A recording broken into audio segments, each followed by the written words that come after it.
Hola, aquí voy a contaros el apartado número 4 del tema 10. El apartado se llama El comercio internacional en un mundo global. Comenzaremos hablando de la importancia del comercio.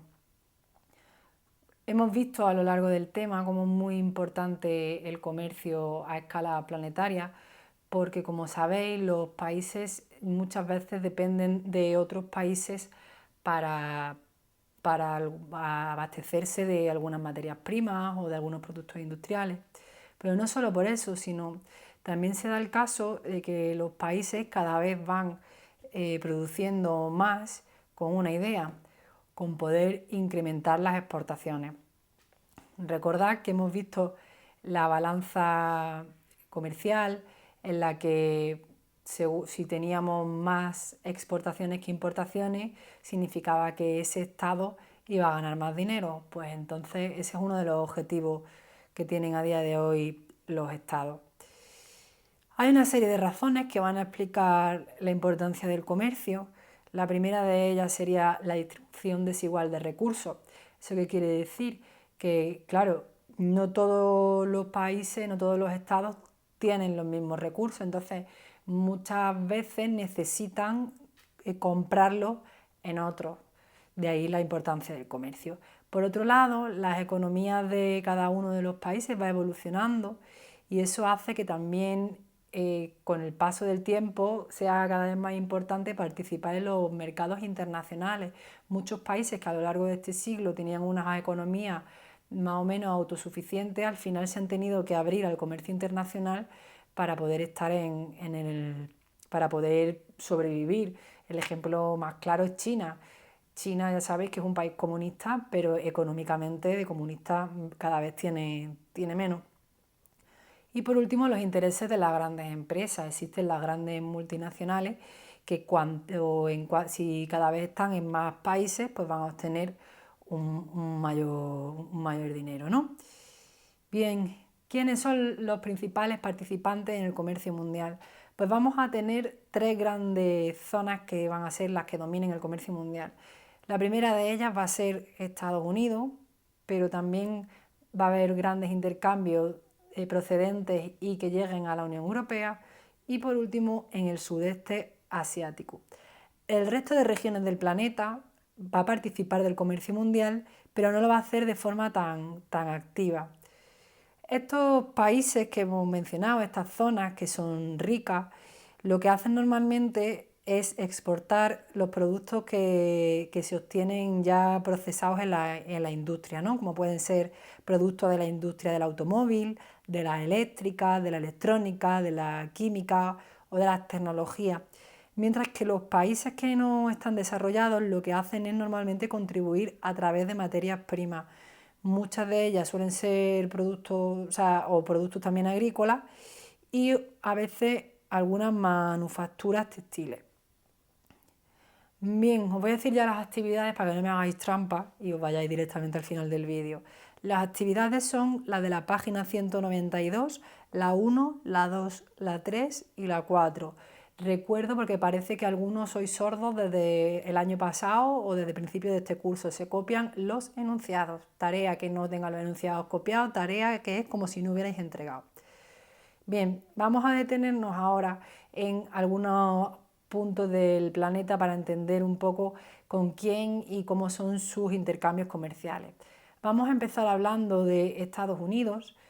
Bueno, como veis tenemos un mapa de América, empezamos hablando de Estados Unidos, que es el primer importador del mundo y el segundo exportador.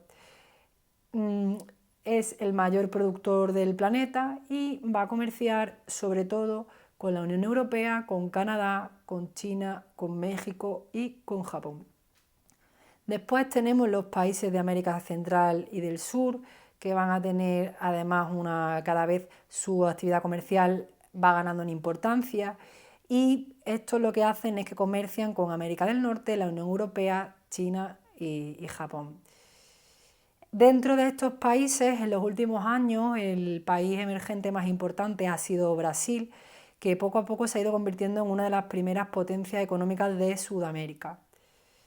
Bien, pasaríamos ahora a hablar de la Unión Europea. que es la potencia comercial más grande del mundo. ¿Qué ocurre con la Unión Europea? Pues que no todos los países comunitarios tienen el mismo poder económico. En general, los países de la Unión Europea son ricos pero pequeños, importan y exportan muchos productos. Dentro de la Unión Europea hay 3 países que son los principales exportadores e importadores dentro de toda la Unión Europea. Esos países son Italia, Francia y Alemania. Como podéis ver, en vuestro libro se incluye Reino Unido, pero como ya sabéis, Reino Unido abandonó la Unión Europea a finales de enero. Que sí, que han pasado cosas en el mundo y se nos han olvidado. Entonces ya Reino Unido no pertenece a la Unión Europea. Continuaríamos hablando de del continente más pobre, de África. Consecuentemente, participa escasamente en los grandes circuitos comerciales. Normalmente, desde África, lo que llega al resto del mundo son materias primas y alimentos. Y lo que llega a África suelen ser productos industriales. Luego tendríamos ya la parte de Asia, que nos vamos a centrar sobre todo en los países del este y sudeste asiático, que son 4 los más destacados. Empezaríamos con Japón. Japón carece de recursos naturales propios, además tiene muy limitado su territorio porque ya sabéis que Japón está compuesto por un conjunto de islas, pero eso no le impide ser un país muy rico. Lo que hace es, como no tiene algunos de los recursos naturales propios, por ejemplo, no tiene petróleo, pues intenta innovar y lo que hace es rico, por ejemplo, en energías renovables, pero también en energías nucleares, ¿no? Entonces, en Japón, además, lo que se va a hacer, se van a exportar automóviles, productos electrónicos de alta tecnología y va a ir a todo el mundo. Acaba de aparecer China, que China ya es el segundo estado del mundo en volumen de tráfico de mercancías y seguramente dentro de no mucho tiempo se convertirá en el primero.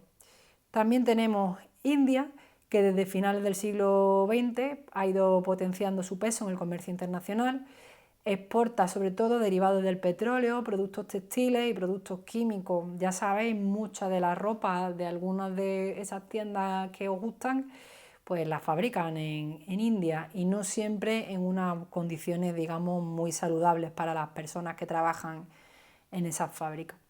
Y por último tendríamos ya a Corea del Sur. Corea del Sur, que es un país muy avanzado tecnológicamente, que comercializa aparatos electrónicos, telefonía móvil y destaca también su construcción naval y automoción. Muchos estáis oyendo hablar estos días de Corea del Sur por la manera que han tenido de tratar el tema del coronavirus y una de las cosas que más destaca es precisamente el uso que han hecho de la tecnología. Han estado controlando a la población a través de aplicaciones. Pues ahí tenéis un ejemplo del avance tecnológico que tienen. Pasaríamos ya a la zona de Oceanía. Dentro de Oceanía, sin duda, el país que destaca más es Australia, pero va a tener una importancia considerable a nivel del Pacífico y de Asia Oriental, pero dentro del contexto internacional, aunque es una economía rica, está lejos de las grandes rutas comerciales. Después tenemos los países de Oriente Próximo, ya sabéis, habréis oído hablar de ellos alguna vez, ¿no? Arabia Saudí, Qatar, Kuwait, que sobre todo van a destacar por el comercio del petróleo. Los estados con mayor producción de petróleo se organizaron a través de la OPEP, que es la Organización de los Países Exportadores de Petróleo, que no solo incluye a estos de Oriente Próximo, sino también incluye a otros de otros continentes. Bien, luego existen una serie de organismos internacionales, ¿no? Pues como por ejemplo la Asociación de Naciones del Sudeste Asiático, la Comunidad de Estados Independientes, que está relacionado con las antiguas repúblicas soviéticas, que es eso, que son zonas que comercian entre ellas. Que es importante también decir, así a modo ya de conclusión de este punto, pues que esto que acabo de explicar ahora mismo es el presente, pero con todo lo que está ocurriendo en el mundo a lo mejor dentro de 2 años esto se estudia en historia, porque pueden cambiar muchas cosas con todo lo que tenemos ahora mismo. Ya sabéis, hemos hablado muchas veces de las consecuencias de la globalización, ¿no? de ese mundo interconectado. Y una de las grandes incógnitas que tenemos en estos instantes es qué va a ocurrir con la globalización y con este comercio internacional en un mundo global.